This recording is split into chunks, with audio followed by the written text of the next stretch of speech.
Hey, it's Mega, aka the Art Messiah, here to save you from your writing sins. Welcome back to another video. I know that intro sounded a little bit different, and that's because we are going to be doing a slightly different video today. We are going to be talking about writing instead of drawing. As you guys know, this is a YouTube channel all about how to create comics, so we have to tackle all these different topics. So today is going to be the start of a new video series in which I take a couple of my favorite manga and stories and I break them down and I figure out what makes them so good, and in doing so improving my own writing and hopefully imparting to you as well some things you can take from analyzing your favorite stories.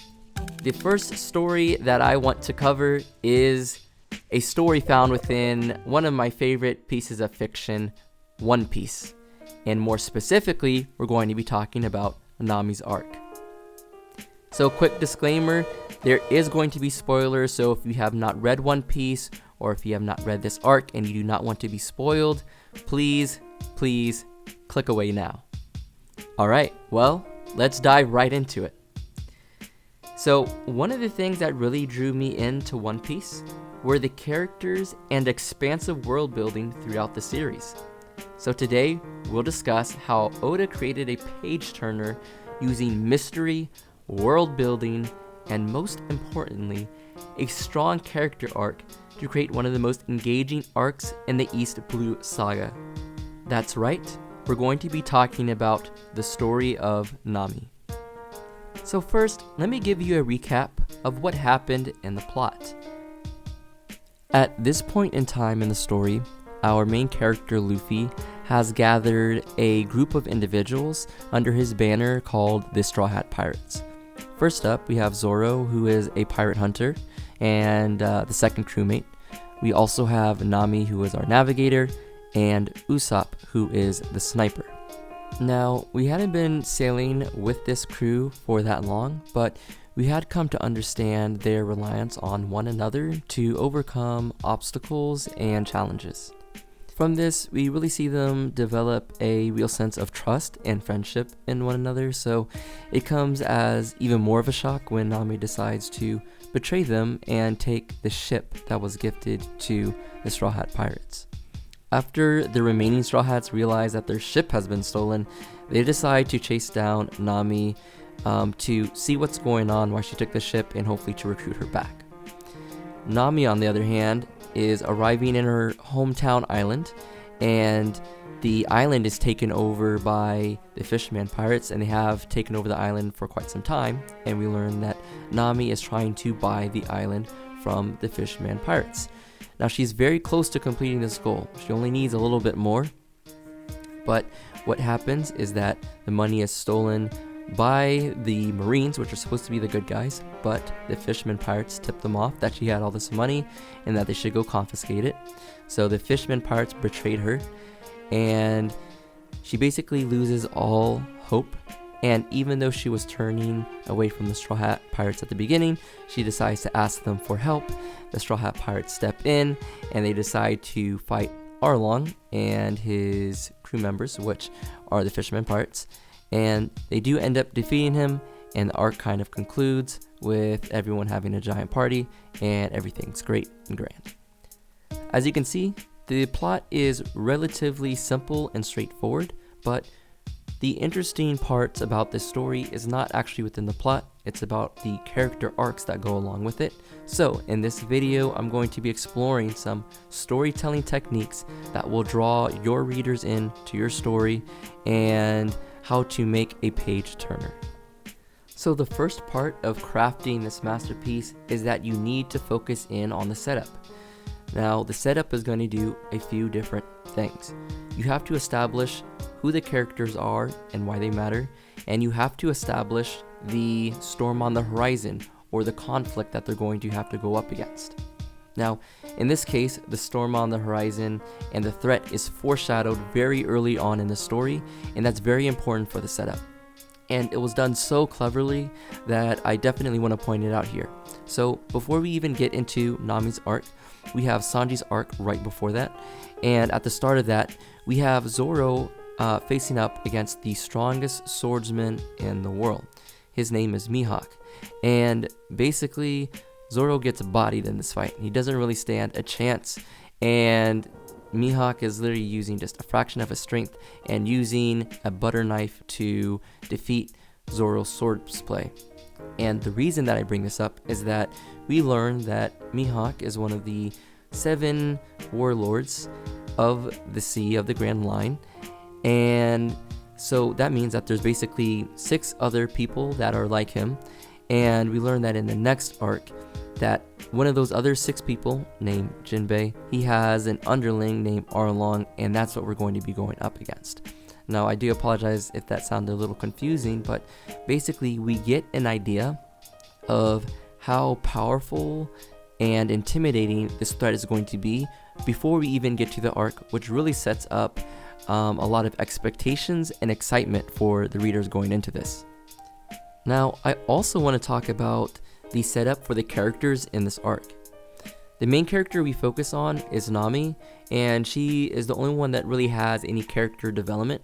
All the other characters have great action and great dialogue, but what really carries the momentum of this entire story is Nami and her emotions and her story. So, what is the setup for when you're trying to create a character that is going to drive the story forward?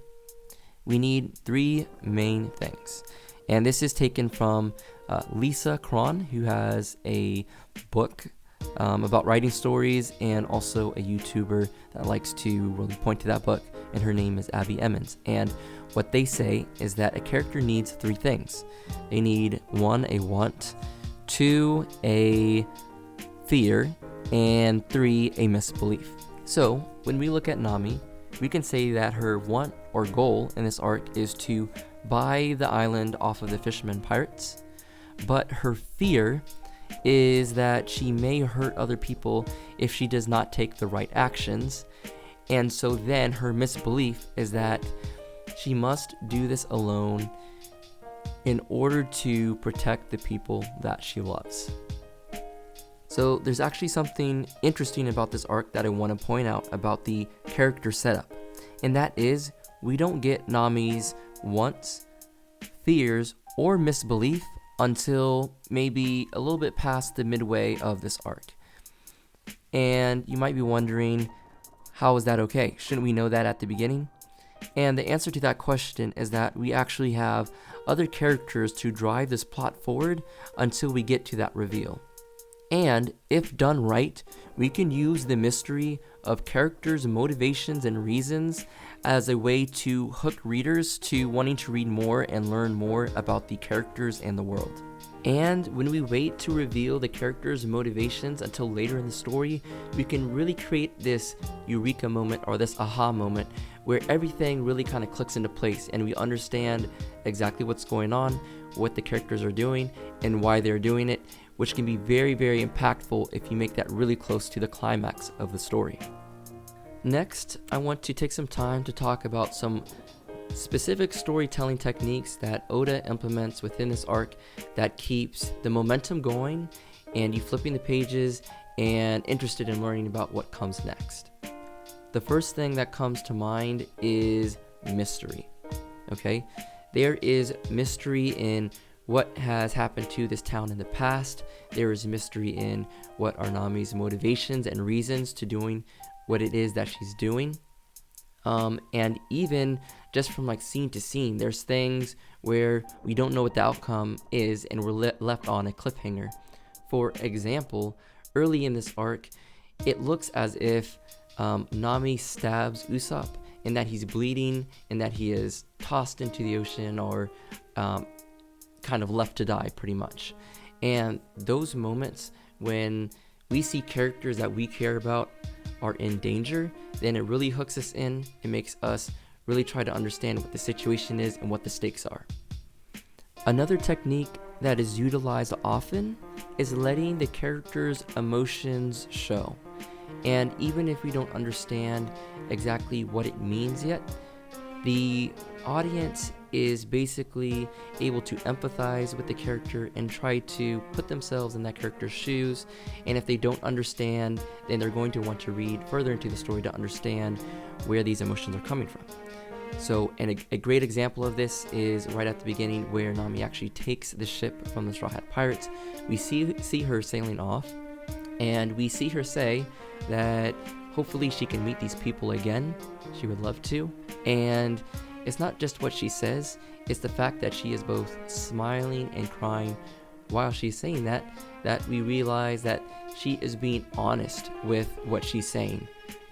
So using both dialogue and emotion visually can really say something much more than if you just have dialogue. Alright, so let's move into technique number 2 that Oda uses to create engaging stories that make you want to keep reading, and that is world building. Now, Oda does a really good job with this. His world building is some of the best that I've ever read because it is both seamless and expansive while always teasing the reader to want to know more about this world and environment. One of the tricks to getting this right is that you want to provide the information at the correct time. A lot of stories make a mistake at the beginning of the story where they just info dump and they world build right from the beginning, but because we don't know any of the characters, all that stuff becomes meaningless and we don't have anything to kind of ground this information that we're getting. However, Oda avoids this problem by giving us the information for the world building as we need it. So, for example, if we take a look back on the introduction to Mihawk, we first see him and see Zoro struggle against him, and later we kind of get this world building that he is a warlord and there's 6 others, and I mentioned this a little bit earlier in the video. And what that does is that this kind of expands the world of One Piece. We know that there's going to be different power tiers in this world, and that these 7 people are going to be very, very powerful, while also making it very important to the story because we just met one of these characters.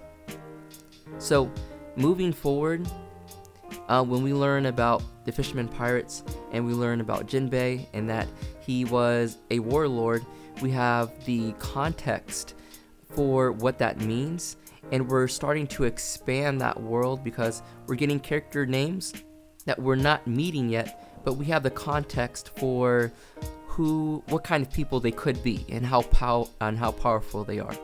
This makes it seem like the sea is like this really vast place, which is just kind of an awesome feeling because we are going on this grand adventure, and it makes it feel like a grand adventure because there's not only going to be different lands that we're going to explore, but there's going to be different characters that we're going to explore that are going to be at all different kinds of strength levels and abilities and powers.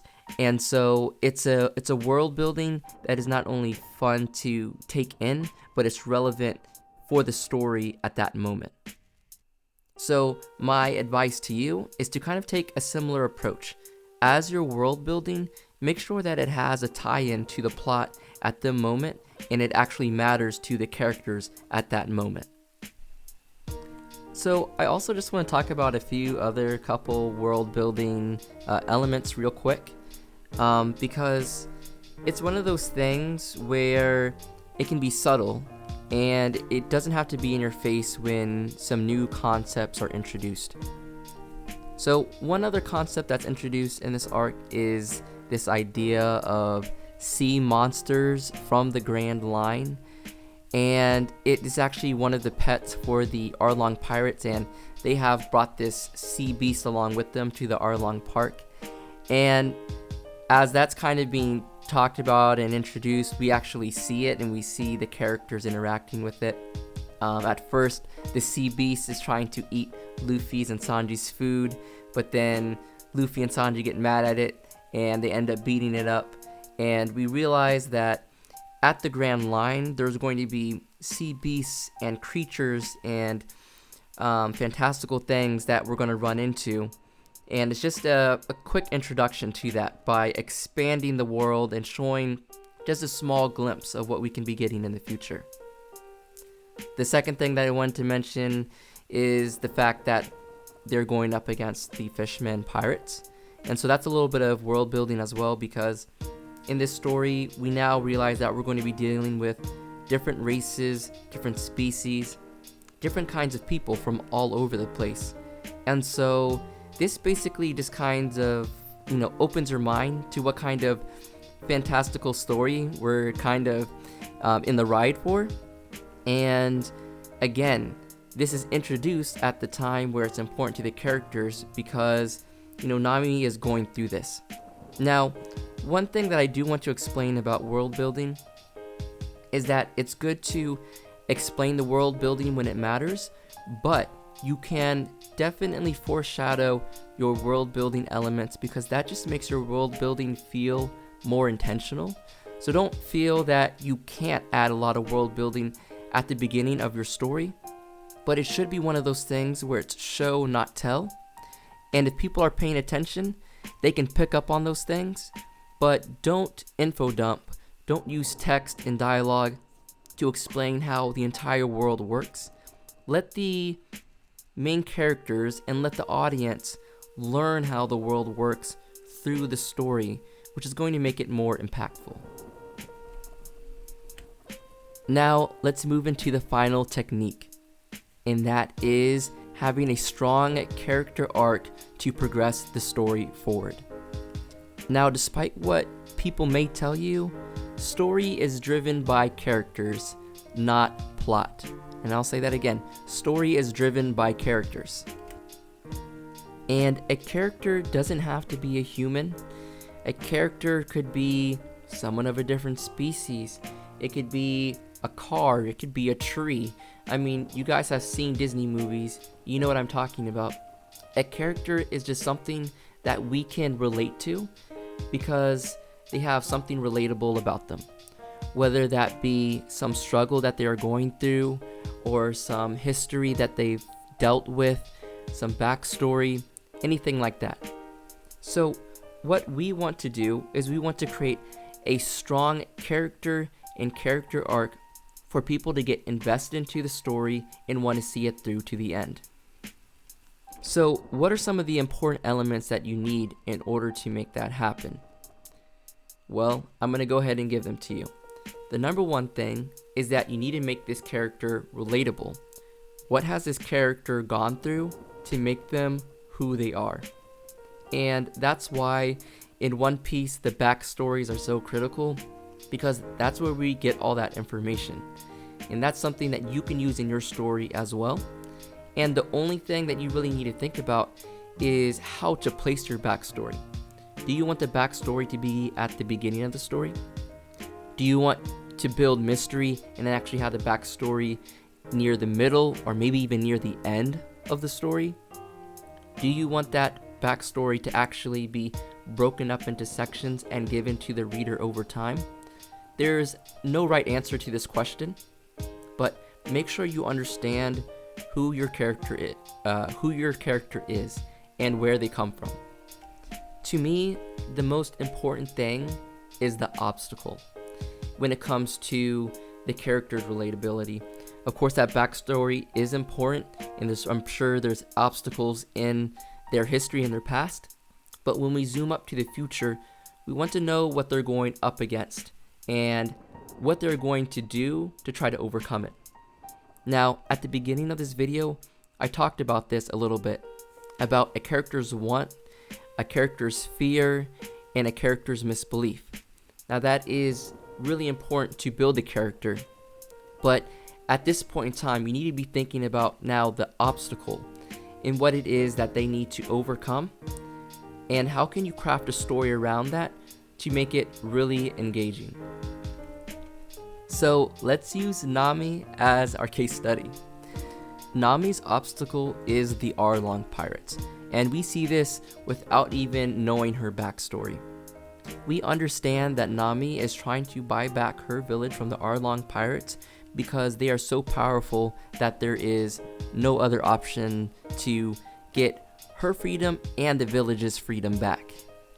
Now this obstacle is expounded upon in the backstory, we learn that these fishermen pirates showed up one day, took over the village, and asked every single villager to pay tribute in order for the Arlong pirates to build their empire. And we were also shown that if anyone were to kind of stand up against him or the pirates, they would be killed or brutalized. And we see this with Nami's mom, Belemir, who is killed and shot because she didn't have enough money to pay for Nami and her sister Nojiko. So what makes this a good obstacle? The reason that this is a good obstacle because it's an obstacle that is not easy to overcome. If your story is about an obstacle that you can overcome just by paying a few dollars or doing something that doesn't really require you to change your internal beliefs or to train or to try something new, then the obstacle probably isn't interesting enough for your story. So with that in mind, make sure to make your obstacle difficult and challenging and something that your main character can't just do right off the bat or win right off the bat. And the reason for this is because we want this obstacle to be the catalyst for your character arc. And it can't be a catalyst for your character arc if the character does not need to change in order to solve the issue or whatever the obstacle may be. Now, in the case of Nami's story, there are a couple of things that she actually has to change throughout the story because there's some low points, there's some high points, there's some realizations that she has, there's some misbeliefs that she also has. So let's start at the beginning. When Arlong kills Nami's mom, Belemir, Nami becomes really afraid of losing people that she loves. So afraid, in fact, that she wants to take on all these responsibilities as if she has to do it alone because she doesn't want anyone else to get hurt in the way her mom was hurt. So she alone makes a deal with the Arlong pirates to save up enough money to buy the village back from them so no one else has to get hurt, and she's able to actually spend the time with the people that she cares about. Now, the reason that this is a good misbelief is that it's believable and it's also relatable, right? Because most of us can probably empathize with the fact that we don't want to see our loved ones get hurt, and so we want to take on things in order to prevent that. And so the reason that it's a misbelief is that she needs to actually, rely on other people as well and have trust in other people and let other people kind of take that responsibility and pain on as well and fight through it together. However, she is reluctant to that, and so she lives the next 8 years scrounging up every penny she can by stealing from pirates because she doesn't like pirates. The Arlong pirates took everything from her, so she's going to take everything away from other pirates to kind of, get back at that. And that's understandable as well.